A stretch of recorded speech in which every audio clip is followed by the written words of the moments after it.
গত এডিবু স্যারের সহায়তায় আমরা বাইকুড়া থানা দুইটা বুলেরো গাড়ি আমরা আটক করি, যেগুলা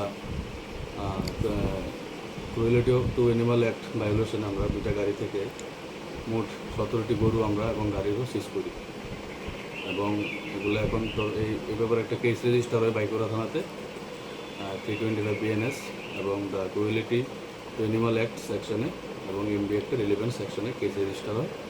এটা এখন আন্ডার ইনভেস্টিগেশন। এটা আমরা একটা কেস নিয়েছি এবং এটা আমরা তদন্ত করছি। যদি এরকম হয় তাহলে আইনানুগ ব্যবস্থা আমরা গ্রহণ করব।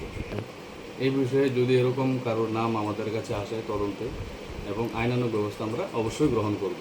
মালিক এখনও এস্টাবলিশ হয়নি। আমরা কোর্টে আজকে ফরওয়ার্ড করব সিজার লিস্ট, সেই অনুযায়ী কোর্ট মাননীয় আদালত যা আদেশ দেব সেটাই আমরা গ্রহণ করব।